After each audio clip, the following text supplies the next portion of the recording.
Bom dia, terceiro ano. Tudo bem, pessoal? Vamos lá, literatura hoje, hein?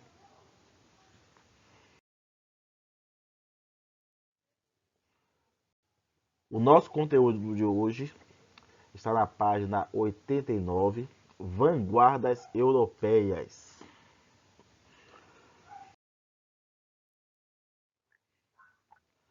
Primeiro vamos entender o que é isso, vanguardas europeias. Primeiro, inicialmente, pessoal, o termo vanguarda vem do francês e pode ser compreendido de duas formas. Pode transmitir a ideia de aguardar por algo e também de estar à frente de algo. No sentido da literatura, do que nós queremos hoje, o significado é estar à frente de alguma coisa, certo? Esse último significado se encaixa mais. E esse movimento de vanguarda ocorre entre os anos de 1909 e 1924, justamente o período de grandes mudanças no contexto social e político. Nós temos ali a Primeira Guerra Mundial, temos a Revolução Russa, temos a questão da Bela Época na França, Belle Époque, a decadência desse período. Mesmo assim, a França se torna um centro de cultura. E nesse período é que surge de fato as vanguardas europeias, que surgem com grandes mudanças na questão de ver literatura, de ver a arte. E é isso que nós vamos estudar agora, certo? Cada vanguarda dessa.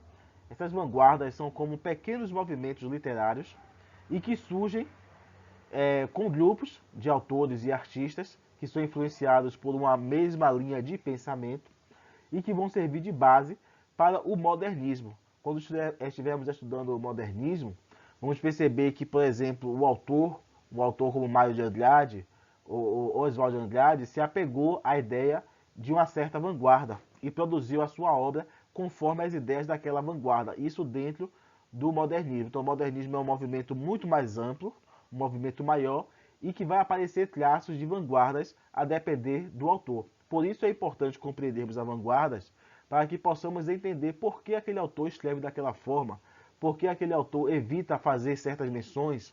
Então é importante ter essa base para compreendermos os assuntos que virão pela frente. A primeira vanguarda que vamos estudar se chama futurismo. O futurismo teve como mentor Filippo Tommaso Marinetti. Ele é o principal mentor do futurismo, como eu já disse, dentro da literatura.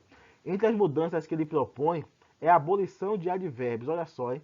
Tirar os advérbios do texto literário. Isso porque, para ele, essa palavra, utilizar advérbios, indicava uma imobilidade de ação dentro da poesia. Ele também propôs a utilização de elementos matemáticos, como o sinal de multiplicar, o sinal de dividir, de igualdade, dentro da poesia.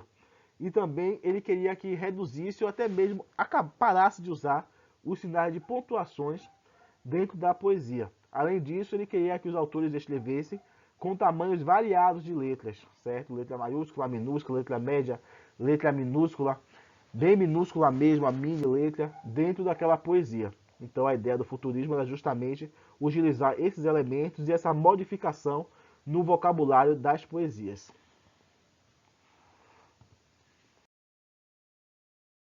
Temos também o expressionismo. O expressionismo se opôs ao objetivismo naturalista e ao racionalismo burguês. Então, o expressionismo já vai contra as ideias do naturalismo e da burguesia. O que é que importava para o expressionismo? Era, de fato, a expressão do mundo interior do artista. O artista deveria colocar para fora toda aquela expressão, aquele mundo interior que estava dentro dele. Na visão dos expressionistas, a humanidade se encontrava em caos devido ao progresso científico. Então, eles achavam que a ciência estava causando um defeito, um problema sério na humanidade, que o homem precisava retomar a sua essência, o seu interior. Temos também o cubismo. O cubismo se voltou contra a arte acadêmica, distante dos tempos modernos, sobretudo ao propor a decomposição da expressão real, criando planos superpostos e geométricos. Então aqui vocês têm aqui no módulo de vocês, na página 91, um exemplo de uma obra de arte que se utiliza do cubismo, como também do expressionismo. Então quem tem o módulo já pode ter contato aí com diversos exemplos de obras. Já como eu disse, as vanguardas não se aplicam somente à literatura, se aplica a todo o processo artístico daquele período. Então vamos ver a influência dessas vanguardas, principalmente em obras de arte, como quadros e esculturas, e também na literatura. No campo da literatura, o que é que propôs o cubismo? Propôs uma poesia mais fragmentária e elíptica, ou seja, tirar algumas palavras, dar a entender alguma coisa, mas de forma fragmentada, que o leitor viesse a concluir a ideia daquela poesia, que não tivesse tudo totalmente expresso, que gerasse uma dificuldade de compreensão justamente por faltar alguns elementos. Temos também o dadaísmo. O dadaísmo representou uma reação à sociedade decadente, especialmente a alemã. Então, o dadaísmo tem uma visão mais política do que as outras vanguardas. O dadaísmo surge como uma reação à sociedade alemã daquela época. Já na literatura, o que é que o dadaísmo trouxe?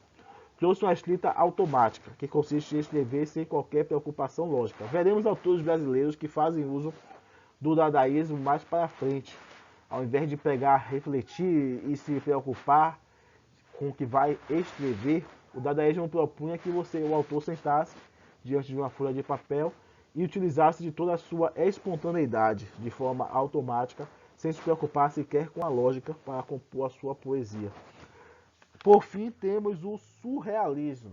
O surrealismo é um movimento que surge a partir do dadaísmo, certo? Então ele vem do dadaísmo, mas tem algumas diferenças. O surrealismo usou a arte como forma também de protesto social.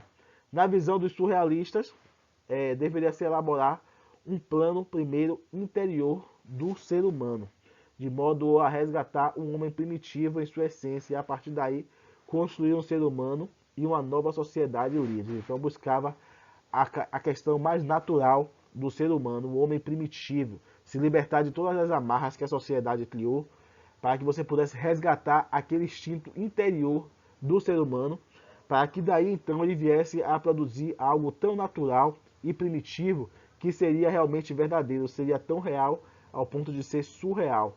Daí que é o surrealismo.